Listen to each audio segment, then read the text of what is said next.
Welcome to the Charles Vanhorn Show. Today is Saturday, June the 20th, and happy Juneteenth. Today the show will focus on how politics plays a destructive role in our lives. Politics, as defined by Merriam-Webster, is the art or science of government, or the art or science concerned with winning and holding control over government. The latter definition is what I really want to focus on today in my podcast. When government is held hostage by politics, it leads to a government that is ineffective. Politics has always been a part of the American experience, and throughout our history, we have been faced with evidence where politics has corrupted good governance. Over 40 years ago, during the Nixon administration, Americans were greeted with the headlines of the Saturday Night Massacre. Nixon, who was an embattled Republican president, was under pressure. His administration was being investigated because of Watergate, and there were Watergate committees and subcommittees, testimonies on Capitol Hill. There were hearings, and a lot was going on at the time. And the president of the United States felt that he was besieged. He was trying to cover up his role in the bugging of the DNC headquarters, which was located in Washington, D.C. He was firing people. He was having open, all-out war on those who were speaking out against his administration. So he began to clean house. He fired people. He held press conferences. He was trying so hard to distract the people from paying attention to a White House that was on fire. It's almost similar to what is going on today in the Trump White House. President Trump himself is a master of distraction. He knows how to distract people from paying attention to what's important. I think I saw the news on Friday night that there was some breaking news that Jeffrey Berman, the U.S. Attorney for the Southern District of New York, had resigned. And what's so important about Jeffrey Berman is that he is the U.S. Attorney who had been investigating a number of President Trump's closest allies. So it was sort of startling to have him just up and resign, because he has been in this job for the last 2 years, and to many who have come out in support of him, he's a very, very fair and balanced U.S. attorney. Now, the story sort of got a little confusing because Berman said that he didn't resign, and Attorney General Barr said that he did resign. So to actually, make this concrete, the president decided to go ahead and fire him. He fired him for some, trumped up charge of turning his resignation into a public scandal, in which I don't really know where they come off saying that the U.S. attorney caused his firing. Usually things happen on a Friday night. It's because you're trying, when you're a corrupt administration, you're trying to get something past the American people so they won't really pay attention to it, get it done, get it over with, and just let it go through the weekend so that you can start out fresh on Monday on a different topic. But it looks like a lot of people have spoken out against this, because it is so similar to what Nixon had done when he was in trouble. And it looks like the president himself is following the Nixon playbook. Let me go on and show you how politics destroys a functioning government. According to the Constitution, which begins with the famous words, "We the people," it says, "We the people of the United States, in order to form a more perfect union, establish justice, ensure domestic tranquility, provide for the common defense, promote the general welfare, and secure the blessings of liberty to ourselves and our posterity, do ordain and establish this Constitution for the United States of America." Well, when politics or party affiliation has corrupted government, justice is not established. The union is divided, and domestic tranquility is simply just an afterthought. Take, for instance, the millions of people who are marching for justice all over the world. They are doing so because of injustices that has precipitated since the inception of the United States. So if you start looking at it, the people are upset because it appears that there is a set of justice for you, a set of justice for me, and a set of justice for someone else. There's not equal justice. It seems that if you have the money, then justice sort of takes kindly to you. But if you are poor and you're middle class, it looks like you may get the book thrown at you. So when you have a government that is beholden to politics, you start getting a government that no longer works for the good of the nation. You have politicians who are beholden to the lobbyists, which can represent either a group or an individual, a well-financed individual. So the politician no longer works for the people who voted for them, but rather the politician works for the group who controls him or her. And this will leave the majority of the country with little or no representation. In many rural areas, and sometimes even in the suburbs, the politicians never show back up until re-election. They'll come in and hold a few town hall meetings and give the people a few crumbs of what he or she has accomplished, but the politician never fully informs them that they are working for a lobbyist rather than for their districts or hometowns. A vast majority of voters are duped into believing that politicians really care for them. And it's through this connection that a politician plays an unsuspecting voter just like a harp, plays on their sympathy, plays on their empathy. And guess what? That person votes for that same politician every 4 years if they're in the House, or every 6 years if they're in the Senate, because they feel that that person really cares about them. The person understands me. They feel for me. They're looking out for my best interests.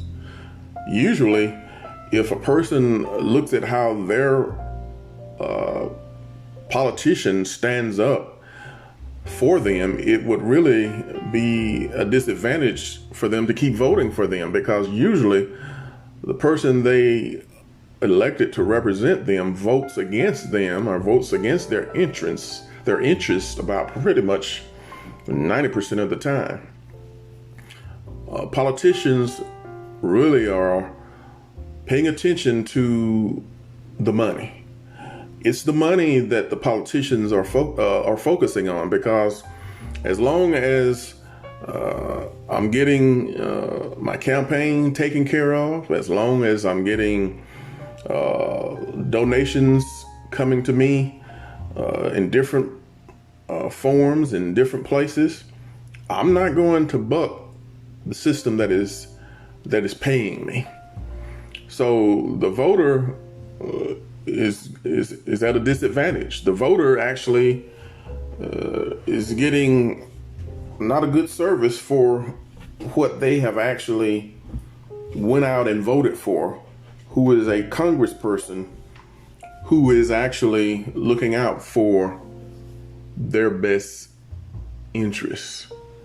When the Supreme Court ruled in favor of Citizens United, in my opinion, it was really a bad ruling, because it opened the door for dark money to control government and for politicians to prostitute themselves before their rich donors. And if you don't believe me, just think about it. You sometimes see politicians who were standing for their morals and standing because they believe they're standing to be right, and feeling righteous indignation at the corruption taking place in Washington. And once they got to Washington, they changed their tune. And you sometimes see them doing the opposite of what they were sent to Washington to do.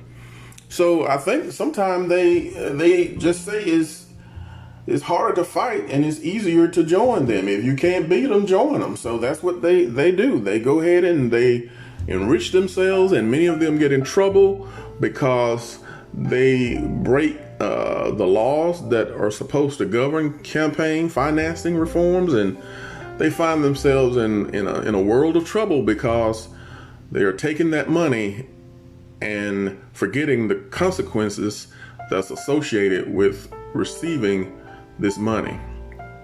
And so, as I said, I think the ruling by the Supreme Court for Citizens United was a bad ruling because it, in my opinion, it opened the door for dark money to come in and control government. And then what it also did, it allowed foreign dollars to flow in. A lot of people don't know that a politician is not supposed to get money from foreign entities, but guess what? There's so many streams for that money to flow through, so many quick setups of LLCs and all type of other political systems to be in place that a politician can't really trace all of the money that is coming to him or her. They only know that when they get ready to make a stand, someone comes and tells them, "Hey, I gave so much to your campaign and you owe me." And once those famous words are uttered that you owe me, it's almost impossible for the politician to say no. So then we see that greed and lust takes over the politician, and instead of them being loyal and independent, they are actually obligated because they are a part of the system. As we look a little farther, I want you to know that politics and government really shouldn't play together. They shouldn't really be part of the same system, because politicians usually, once they have sort of got in bed with the lobbyists, it's hard for them to be objective. They only see the money that they're getting, and they're no longer doing the job that they were sent to Washington to do, which is to represent the people of their districts. And that's why you have so many disadvantages in the communities. You have suburbs, you have the slum, you have areas where it's just like the projects, they say. That is because the government is no longer functioning. It has been hijacked, taken over by those who have selfish agendas. And usually the people who suffer are the ones without representation. It is usually those communities that are made up of dark and brown skinned people who receive the least funding. And I don't want to leave out low income, wealthy, unwealthy people, such as those who are white. There are some white people who are living on middle income or little no income. They don't have the representation they need either, because the big donors have actually outspent them, and there is nothing that they can do to actually get into this system of being represented by their congressmen. I thought years ago that maybe the people would all need to come together and just buy themselves a few representatives, because it looks like the only way that you and I can get a word in at the table is if we buy ourselves a congressperson, because everyone else is doing it. All of the rich millionaires and billionaires have bought politicians, and these politicians are beholden to the people who are contributing and give into their campaign. So it's almost a losing game for a person like me and you to say that we're being fairly represented. We're not being represented because our people, our politicians, go to Washington and they forget about the people that they are supposed to serve. I believe that old saying is true, that the love of money is really the root of all evil. It is almost inconceivable to see a way out of this because everything in government is now corrupted by greed. Everything in our society has now been corrupted. If there is no money in it, people really have no heart for it. People really don't want to go and help people or show love and compassion to others because if they can't make a profit, to them it doesn't make sense to do it. It doesn't make sense for them to engage. It doesn't make sense for them to speak out. It really doesn't make sense for them to put their neck on the line if there is no profit in doing so. I thank you for joining my podcast. I know this has been a somber podcast, but I thank you for tuning in. And if you would like to follow me on Facebook, you can do so by following me under Charles Vanhorn, or on Twitter is Charles A. Vanhorn. So until next time, be safe and keep fighting for justice.